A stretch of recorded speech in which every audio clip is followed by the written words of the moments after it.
कक्षा 11 की इस हिंदी की कक्षा में हमारा शीर्षक है भरत महिमा, जिसके तीसरे भाग का हम अध्ययन करेंगे।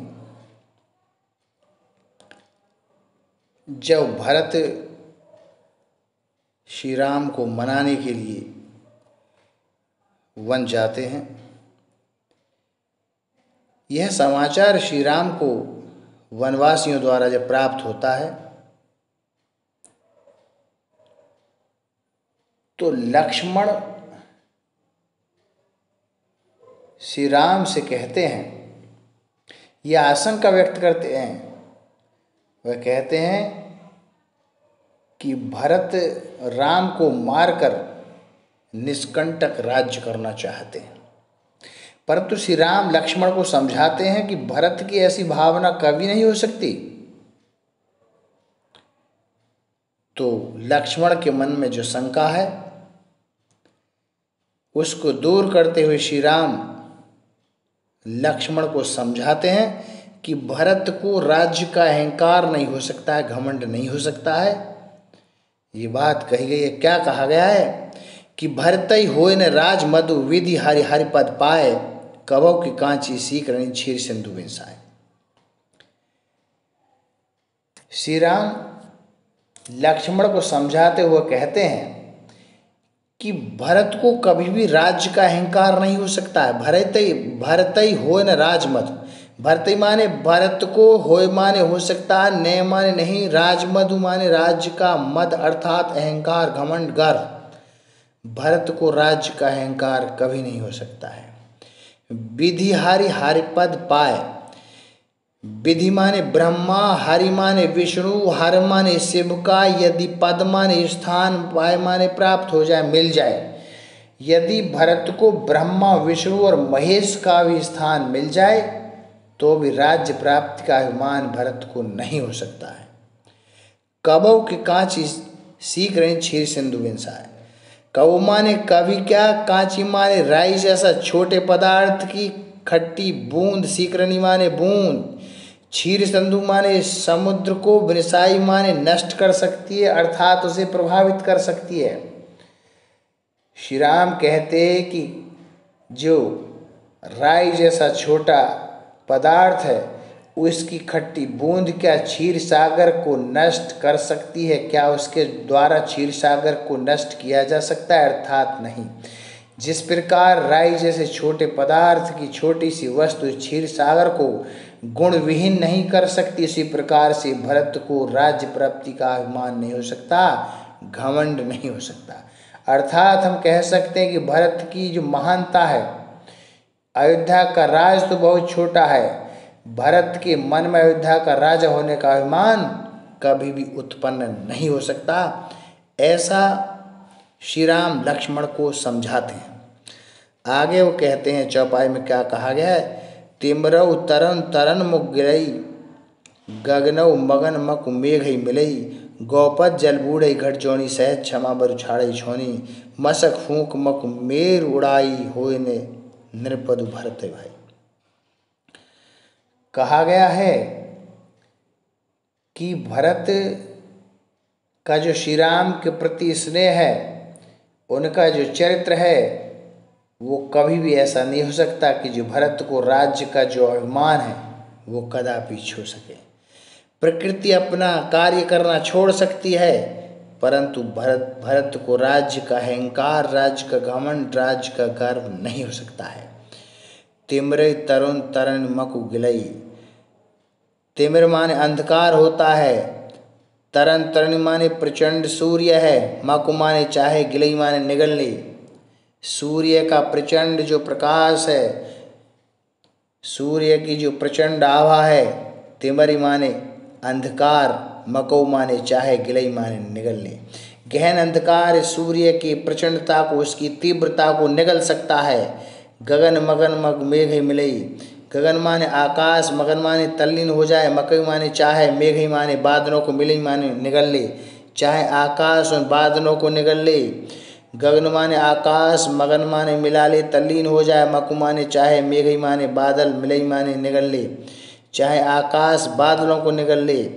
गौपत जल बूढ़े घट जोनी, कहा है कि गौ पद माने गाय के पद के बराबर, गाय के जो खुर होता है, जो चाण है, उसके गड्ढे में जितना जल आता है, बूढ़े माने डूब जाए घटजौनी माने अगस्त ऋषि। गौपद जल बूढ़े घटजौनी, गाय के पद के बराबर उस जल में बूढ़े माने डूब सकते हैं, घटजौनी माने अगस्त ऋषि। जो स्वयं अगस्त ऋषि है, गाय के पैर के बराबर उस जल के गड्ढे में डूब सकते हैं। सहज क्षमा बरु छाड़े छौनी, सहज को, अपनी सहजता को, क्षमाशीलता को बरु माने और छाड़े माने छोड़ सकती है, छौनी माने पृथ्वी। पृथ्वी अपनी क्षमाशीलता को छोड़ सकती है। सहज क्षमा बरु छाड़े छौनी, सहज माने आसानी से, क्षमा माने क्षमाशीलता को, बरु माने और छाड़े माने छोड़ सकती है, छौनी माने पृथ्वी। पृथ्वी अपनी क्षमाशीलता को छोड़ सकती है। मशक फूंक मकु मेर उड़ाई, मशक माने जो मच्छर होता है, फूंक से, मकु माने चाहे, मेरु माने समेरु पर्वत को उड़ाई माने उड़ा सकता है। जो मच्छर जैसा तुच्छ जीव भी, ऐसा कीट भी अपनी एक फूंक से समेरु पर्वत को उड़ा सकता है। मशक माने मच्छर, फूंक से, मकु माने चाहे, मेरु माने समेरु पर्वत को उड़ाई माने उड़ा सकता है। होय न नृप मधु भरते भाई, होय माने हो सकता है, न माने नहीं, नृप मधु, नृप माने राजा होने का, मद माने अहंकार, घमंड भरते भाई, परंतु भरत को राजा होने का अहंकार कभी नहीं हो सकता है। ये सारे कार्य करने, ये पृथ्वी, ये जीवधारी यदि बंद कर देते हैं, तब भी भरत को राज्य का अहंकार नहीं हो सकता है। लखन तुम्हार शपथ पितुआना, सुचि संबंध नहीं भरत समाना। लक्ष्मण तुम्हारी शपथ लेता हूँ, पितुआना पिता की आज्ञा का पालन करते हुए मैं शपथ लेता हूँ। सुचि संबंध नहीं भरत समाना, सुचि माने पवित्र, सुबंधु माने श्रेष्ठ बंधु नहीं भरत समाना। भरत के समान श्रेष्ठ संबंध वाला कोई भाई नहीं है, भरत जैसा भाई संसार में नहीं है। मैं तुम्हारी शपथ लेकर कहता हूँ, तुम्हारी कसम लेता हूँ। सगुनु खीर अवगुण जलताता, मिले ऋषि परपंच विधाता। सगुन माने जो गुण हैं, खीरु माने जो दूध होता है, जो अवगुण है जल के समान, ताता मिला माने मिला करके, मिले रचे परपंच विधाता, मिले माने मिला करके, रची माने रचना की है, परपंच माने सृष्टि की विधाता माने ईश्वर ने। जो सगुन माने जो गुण है, खीरु माने दूध के समान, अवगुण है जल के समान, ताता माने मिला करके। दूध के समान जो गुण हैं, जल के समान जो अवगुण हैं, उसे मिला करके सृष्टि की विधाता ने रचना की है। मिले रची परपंच विधाता, मिला करके रची माने रचना की है, परपंच माने सृष्टि की, विधाता माने ब्रह्मा ने, ईश्वर ने सृष्टि की रचना की है। भरत हंस रविवंश तड़ागा, भरत तो हंस के समान है, रविवंश माने सूर्य वंश में, तड़ागा माने तड़ाग में। भरत उस हंस के समान है जो सूर्य वंश रूपी तड़ाग में जिनका जन्म हुआ है, सूर्य रूपी तालाब में जिनका जन्म हुआ। भरत तो हंस के समान है जिनका सूर्य रूपी वंश में जन्म हुआ है।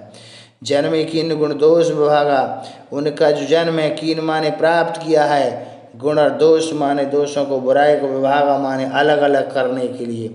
उन्होंने तो गुण और दोषों को अलग अलग करने के लिए ही जन्म लिया है। जन्म ही जन्म जो हुआ है, कीन माने प्राप्त किया है, गुण माने गुणों को, दोष माने दोषों को, विभागा माने अलग अलग करने के लिए, गुण और दोषों को अलग अलग करने के लिए प्राप्त किया है। गहि गुण पय तज अवगुणवारी, गहि माने ग्रहण किया, गुण माने गुणों को, पय माने जो दूध होता है, तज माने त्यागा है, अवगुण बारी माने जल के समान। उन्होंने तो गुणों को दूध के समान ग्रहण किया है और अवगुणों को जल के समान त्यागा है, दूर किया है। गहि माने ग्रहण किया है, गुण माने गुणों को, पय माने दूध के समान श्रेष्ठ गुणों को उन्होंने प्राप्त किया है। और तजी माने त्यागा है, अवगुण माने अवगुणों को, वारी माने जल के समान, वारी माने उस जल के समान अवगुणों को त्याग है। निज बस जगत की उजियारन, निज माने निज जस माने यश से, अपने यश से, अपनी कीर्ति से, जगत माने संसार को, कीन माने किया है, उजारा माने आलोकित, संसार को आलोकित किया है। इस संसार में उनका यश गाया जाता है। कहत भरत गुणशील स्वभाव, कहत भरत गुणशील स्वभाव, प्रेम पयोधि मगन रघुराव। कहते हुए भरत के गुणों को, शील माने स्वभाव, शील माने उनकी श्रेष्ठता को, उनके स्वभाव को, प्रेम पयोधि मगन रघुराव, प्रेम माने प्रेम रूपी पयोधि माने समुद्र में मगन माने तल्लीन हो जाते हैं रघुराव माने श्री राम। श्री राम भरत के गुणों को, उनके स्वभाव को, उनकी अच्छाइयों को, उनकी श्रेष्ठता को कहते हुए पयोधि माने समुद्र के समान, मगन माने तल्लीन हो जाते हैं रघुराव माने श्री राम। श्री राम खो जाते हैं, उनके गुणों की चर्चा करते हुए अपनी शुद्ध बुद्ध खो देते हैं। दोहे में कहा गया है, सुनि रघुवर बानी विबुध देख भरत पर हेतु सकल सराहत राम सो प्रभु को कृपा निबोध। दोहे में कहा गया है, सुनि माने सुनकर के, रघुवर माने श्री राम की बानी माने वाणी को, विबुध माने देवता भी, देखी माने देखते हैं, भरत पर हेतु माने प्रेम। श्री राम की वाणी को सुनकर के सारे देवता देख रहे हैं, आकाश से देखते हैं। सुनि माने सुनकर के, रघुवर माने श्री राम की बानी माने वाणी को, उनके विचारों को, विबुध माने देवता भी सुनते हैं, देख भरत पर हेतु, देख करके भरत पर हेतु माने जो सच्चा प्रेम है, जो आनंद है, उसको देख करके प्रसन्नता का अनुभव करते हैं।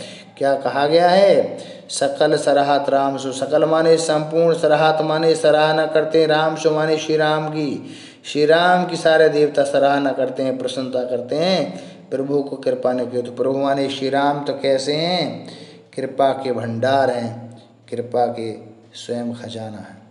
कहते हैं कि उनके समान कृपालु कोई नहीं है, प्रभु को कृपा निकेतु। प्रभु माने श्री राम तो कैसे हैं, कृपा के निकेतु हैं, कृपा के भंडार हैं, उनके समान दूसरा कोई नहीं है, ऐसा उनके समान कृपालु इस संसार में कोई नहीं है। सकल सराहत राम सो, संपूर्ण श्री राम की सराहत माने सराहना करते हैं, प्रशंसा करते हैं, श्री राम को कृपा का भंडार बताते हैं, कहते हैं कृपालु उनके समान इस संसार में कोई नहीं। काव्य का सौंदर्य जैसे पहले आपने जो पढ़ा है, भरत का श्री राम के जो पारस्पर अनुराग है, जो सच्चा प्रेम है, तुलसीदास जी ने किस तरह से उसको चित्रित किया है, बताया है, समझाया है। अवधि भाषा है, अलंकार अनुप्रास की छटा हमें प्रत्येक पंक्ति में देखने को मिलती है। रस शांत है, छंद, दोहा और चौपाई है, ये आप देख रहे हैं। आज की इस कक्षा में इतना ही।